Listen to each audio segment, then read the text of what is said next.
Исәнмесез, мөхтәрәм тыңлаучылар. Бүген 2025 елның 11 ноябрь сишәмбе көне Әнкарада 14 сәгать сез турыдан-туры эфирда Төркия авазы радиосының татар телендәге тапшыруларын тыңлыйсыз.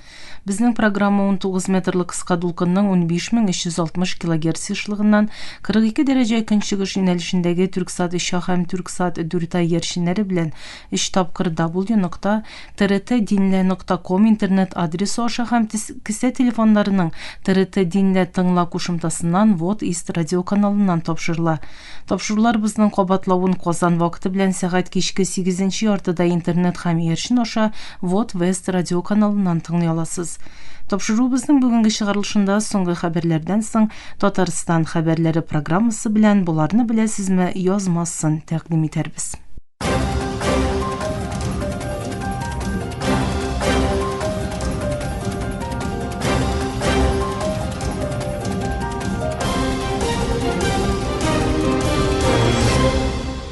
Соңгы хәбәрләр.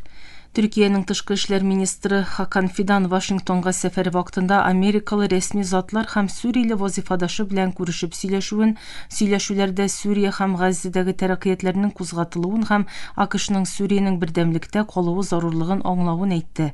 Сөйләшүләрдән соң белдерү ясаган Хакан Фидан дүшәмбе көнне АКШ дәүләт башлыгы Дональд Трамп белән Сүрия лидеры Әхмәд Шара арасындагы сөйләшүнең бер өлешенә чакырылуын, шулай ук АКШ дәүләт сәркатибе Марко Рубио, вице-президент Джеймс Дэвид Венс һәм АКШның махсус илчеләре Стив Уитков һәм Том Барак белән дә күрешүен ачыклады. Фидан сөйләшүләрдә Әнкара җитәкчелегенең Сүрия белән бәйле карашларын җиткерүен белдерде. АКШ башкаласында төрек матбугатына интервью биргән министр Фидан булай диде: Айруча Сүриянең көньягында, төньягында һәм калган урыннарындагы проблемалы җирләр белән тагын да яхшы идарә итү, Цезарь канунына караган эшчәнлекләр, буларның барысының да нечкәлекләрен сөйләштек. Сүрия белән бәйле буларак Төркиянең карашларын, Америка белән булган хезмәттәшлек форсатларын, Сүриянең үсеше, бердәмлеге, хозуры һәм төбәк иминлегенә караган шактый мәсьәләне карау мөмкинлегебез булды. Әхмәд Шараның сәфәре якынча 80 ел элек илнең бәйсезлек казануыннан бирле Ак йортка чынга ашырылган беренче Сүрия лидеры сәфәре булды. Хакан Фидан сөйләшүләрдә Сүрия тышкы эшләр министры Эсад Эль-Шабани, Марко Рубио, Стив Уитков һәм Том Барак белән бердән АКШ вице-президенты Джеймс Дэвид Венсның да катнашуын әйтте. Министр соңыннан Уитков һәм Барак белән аерым сөйләшүләр үткәреп, Фәлестин белән бердән шактый мәсьәләне җентекле рәвештә күздән кичерүләрен белдерде.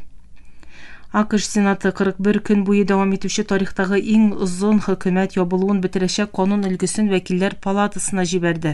Сенатта федераль оешмаларның кабат ачылуы өчен кабул ителгән канун 60-ка каршы 40 тавыш белән расланды һәм вәкилләр палатасына җибәрелде.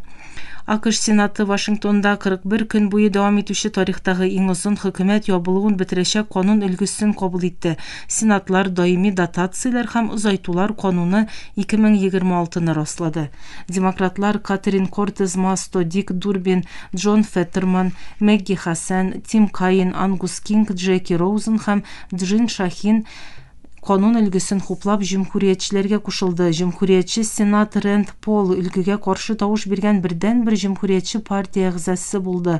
Канун өлгесе хәзер соңгы раслау өчен вәкилләр палатасына җибәрелде.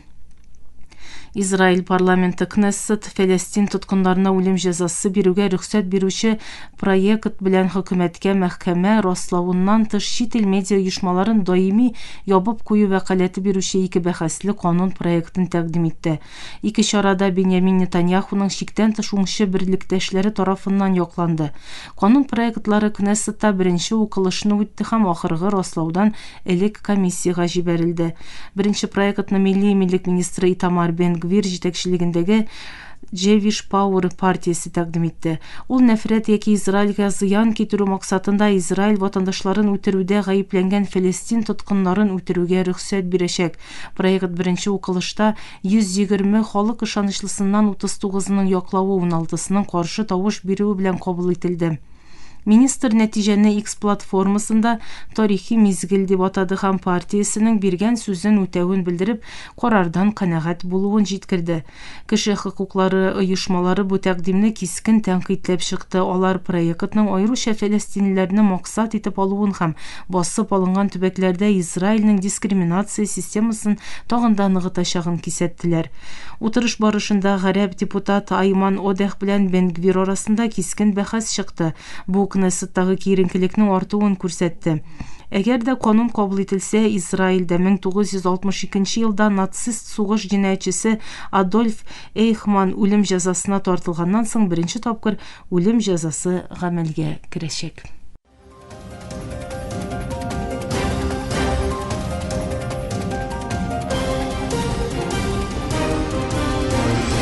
Türkiye авазы долкыннарында соңгы хәбәрләр тыңлыйсыз. Үзәге Женевада урнашкан бер кеше хокукларын яклау оешмасы Израильнең фәлестинләргә карата геноцид башкарырга дәвам итүен белдерде. Евромед кеше хокуклары оешмасы дүшәмбе көнне белдерү ясап, узган айны утны туктату гамәлгә кергәннән бирле һәр көн уртача 8 фәлестинлинең үтерелүен җиткерде. Оешма әйтүенчә, Израиль белән Хамас арасында 10 октябрьдә төзелгән килешүгә карамастан, Израиль Фәлестин халкын белә торып үтерә.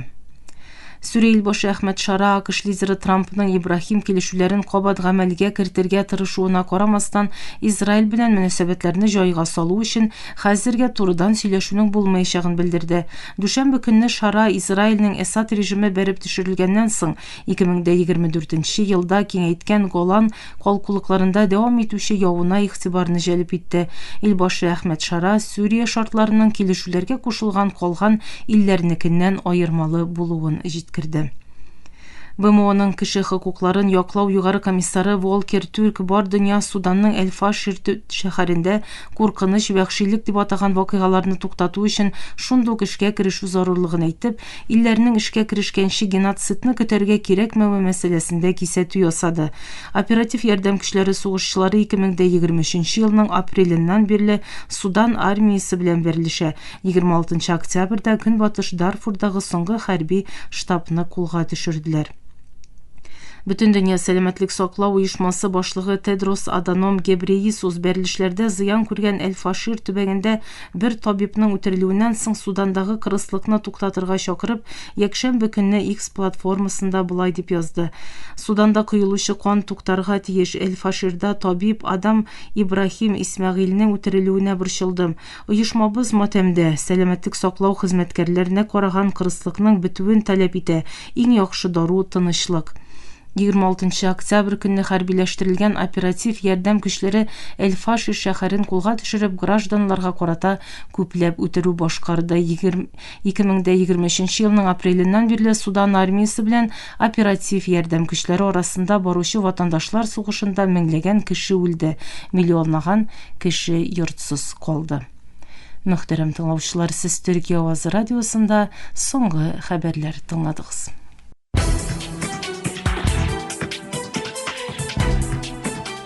Татарстан хәбәрләре.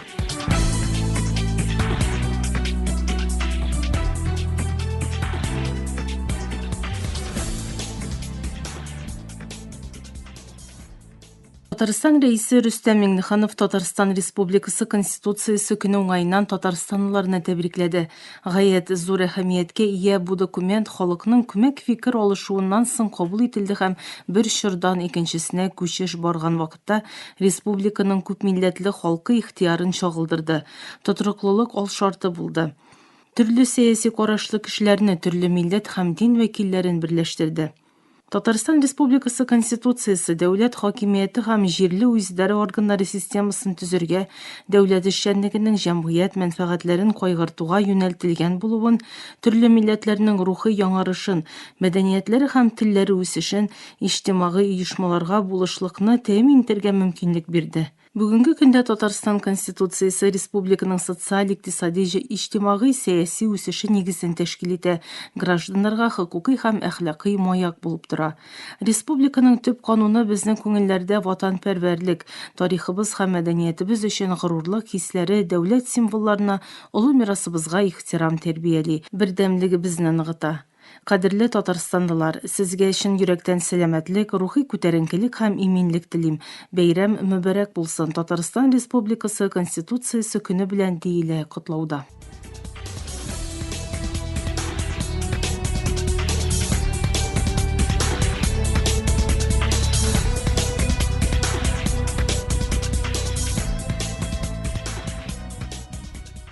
Татарстан мөселманнары диния нәзарәте хәләл стандарты буенча комитеты Тайваньда танылган хәләл сертификацияләү буенча беренче Русия оешмасы булды. Үзара танылу турындагы меморандум Тайвань Halal Integrity Development Association белән имзаланган. Бу адым Русия һәм Тайвань арасында тиз үсә торган хәләл индустриясендә сәүдә элемтәләрен ныгыту буенча озак вакытлы стратегиянең бер өлеше буларак карала. Татарстан мөселманнары диния нәзарәтенең хәләл стандарты буенча комитетын Тайванда тану Көнчыгыш Азияның формалашып килүче хәләл экосистемасында Русиянең партнер буларак әһәмияте артыруын ассызыклый. Тайванда мөселман җәмгыяте чагыштырмача зур булмаса да, төбәктә хәләл продукция базары, экспорт потенциалы һәм Көньяк-Көнчыгыш Азия илләреннән мөселман туристлары агымы хисабына киңәя. Хәләл җитештерүдә азык-төлек продуктларына һәм эчемлекләргә аерым игътибар бирелә, шулай ук хәләл косметика, фармацевтика һәм туристлык инфраструктурасына кызыксыну арта.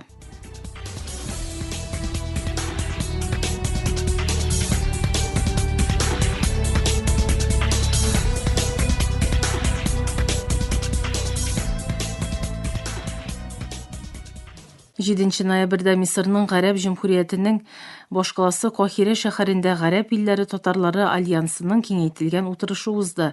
Очрашуда Бөтен дөнья татар конгрессы башкарма комитеты җитәкчесе Данис Шакиров һәм аның җитәкчелегендәге делегация катнашты. Утырыш барышында альянсның 2 еллык эшчәнлегенә нәтиҗә ясалды, киләчәккә планнар корылды. 2023 елның 29 апрелендә 17 Гарәп иленнән милләттәшләребез катнашында Дубай шәһәрендә альянсның оештыру утырышында яңа җитәкче итеп Әлфия Бәдретдинова сайланган иде.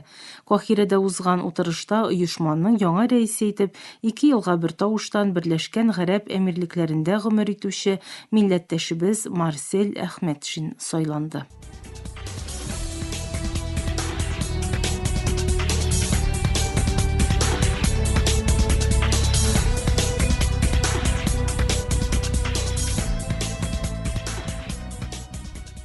Он 5 ноябрьдә Ташкент шәһәрендә татарча диктант халыкара акциясе узачак. Чарада татар телен белү дәрәҗәсенә һәм яшенә карамастан теләге булган һәркем катнаша ала. Татарча диктант акциясе 15 ноябрьдә сәгать иртәнге 10-да башлана. Барлык катнашучыларга сертификатлар биреләчәк.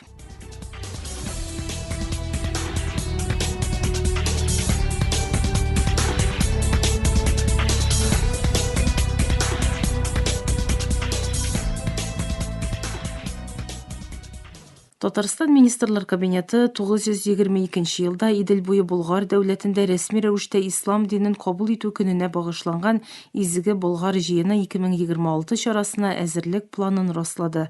Чара 16-17 май көннәрендә узачак. Бу хактагы карар Татарстан хокукый мәгълүмат порталында чыкты. Документта чара программасы өлешчә ачыла. Болгар музей тыюлыгы территориясендә халык кәсебе эшләнмәләр ярминкәсе, ислам темасына лекция, шул исәптән намаз дәресләре, хатын-кызлар өчен яулык бәйләү һәм иратлар өчен татар чалмасы бизәү буенча мастер-класслар үткәрү планлаштырыла. Гарәп каллиграфиясе белән кызыксынучылар өчен язу тарихы интерактив мәйданчыгы оештырыла. Анда килүчеләр бу сәнгать техникасының технологиясын өйрәнә алачак.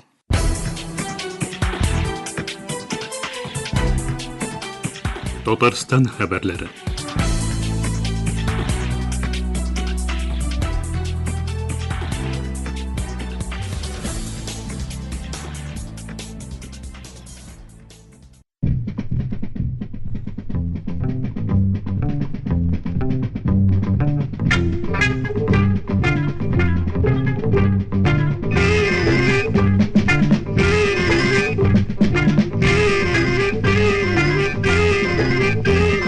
Our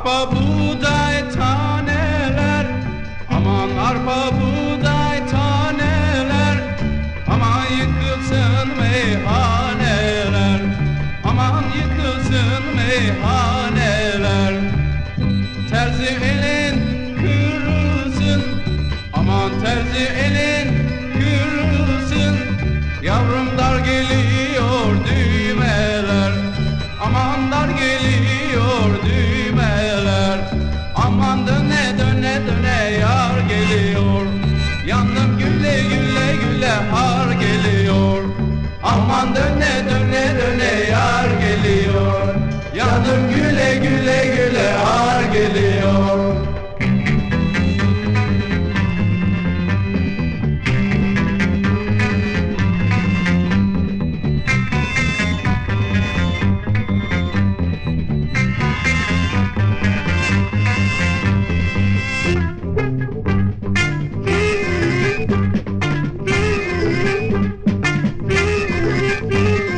Arpa buğday çerci olur, aman arpa buğday çerci olur. Aman güzeller gülece olur, yavrum güzeller gülece olur.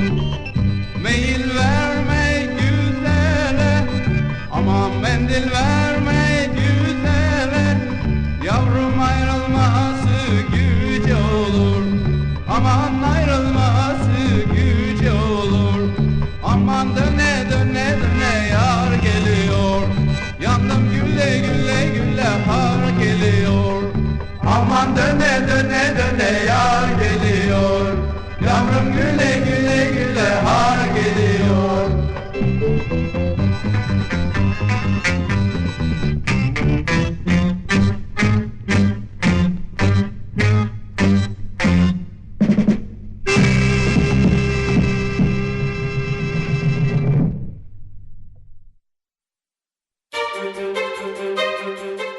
Burası Türkiye'nin Sesi Radyosu. This is the voice of Turkey. Hier ist die Stimme Türkiye's. Ici TRT, Radio La Voix de Türkiye. اینجا آنکارا، رادیو صدای ترکیه. هنا إذاعة صوت تركيا. Danışır Türkiye'nin Sesi Radyosu. Ovdje Radio Glas Türkiye. Türkiye'nin Sesi Radyosu. Qui è la radio La Voce della Turchia. Esta es la voz de Türkiye.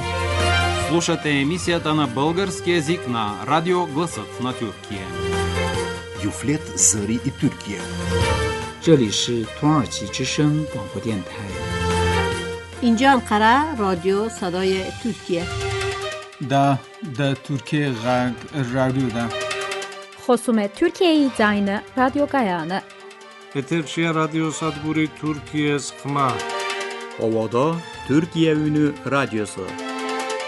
Aici Radio Vocea Türkiye. Говорит голос Türkiye. Efirde Türkiye ovası. Gepleyer Türkiye'nin Fethi Radyosu. Ye Saday Türkiye. Anlavatkanlar Türkiye Avazı Radyosu. Evo İfonitis Türkiye. Ovdje Radio Glas Türkiye. Gidan Radio Muryat Türkiye. Ini adalah Radio Suara Turkiye. Hii ni idhaa ya Kiswahili, sauti ya Turkiye. Este é Radio Voz de Turkiye. こちらはトルキエの声ラジオです。 Zborova Glasot na Türkiye. Efirde Türkiye Avazı Radyosu. İt Türkiye hangi radyoya? Ovdje Radio Glas Türkiye. Türkiye Ünü Radyosu. Burası Türkiye'nin Sesi Radyosu.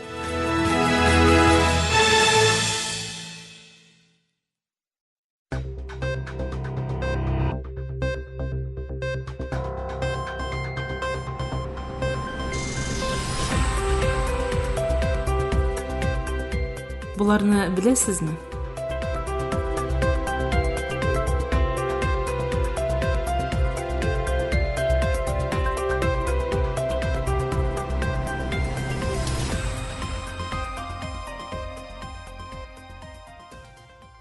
Türkiye Cumhuriyeti qatnaşqan birinci Halk Qurashlarının 1924 yıldağı Paris Olimpiyadaları buluğun bilesizmi?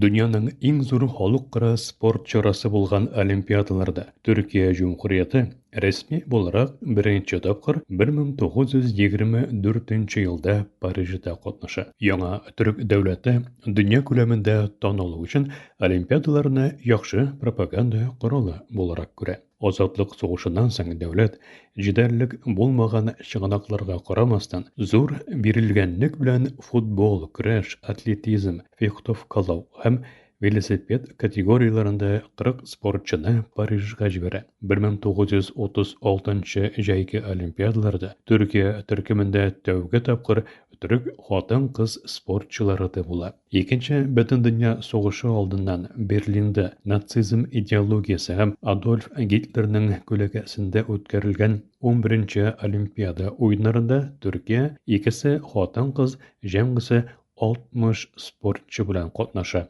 Hem Olimpiada tarihinin birinci medallerinde biri de oda. Olimpiada oyunları tarihinde jеңүүчеләр münberine çıkan birinci Türk sportçısı, irekli güreş kategorisinde bronza medal yaulagan Mersinli Ahmet Kireççi bula. Güreşte Grek-Rim stilinde yarışkan Yaşar Erkan ise bu kategoride Olimpiada çempionuna layık bula. Bu jеңүү Olimpiada oyunları tarihinde Türkiye'ye getirilgen birinci altın medal. Bu haberini algan Mustafa Kemal Atatürk, "Sen özün kichkine, amma memleket üçün mühim iş başkardın. Mondan ara ismin Türk sport tarihine kirdi. Köp yaşa" degan telegramma bilan sportçını tebrik etdi. Cumhuriyetning birinchi yıllarından başlap Türk sportçılarının dünyanın en zor sport çarası bulgan Olimpiadalarda katnaşuı Türk sport tarihi jihatinden bek mühim. Yıllar boyu soğuşlarının kölekesinde kalgan Türk sportunun ösüş aluında Olimpiadalarda katnaşuğunun yığıntısı zor. Mustafa Kemal Atatürk liderliginde tüzülgen Türkiye Cumhuriyeti her ülkede bulgаны kebek sportqa buluşluğu bilen de zamança devlet buluğunu görsedi.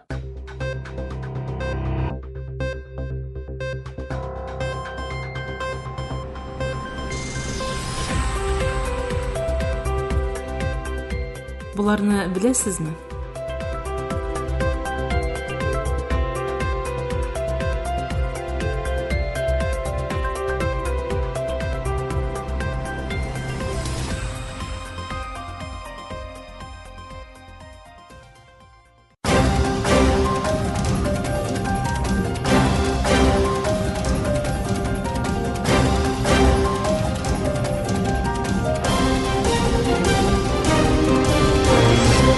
Muhterem tыңлаучылар, Türkiye Avazı Radyosu'nun tatar tilindagi topşuruları şuşunun bilen ahırına yakınlaştı. Yartı saatlik topşurularımızın qabatlawın Türkiye hem Kazan vakti bilen saat kişki 8. yartıda 42 derece künçıgış yönelişindeki Türksat işağı hem Türksat dürta yerşinleri bilen w.trt.dinle.com internet sahifesi oşa Vot West Radio kanalından tыңlay alasız. Elige biz sizin bilen sağ bulaşabız, efirda kilesi uçraşuğa kadar.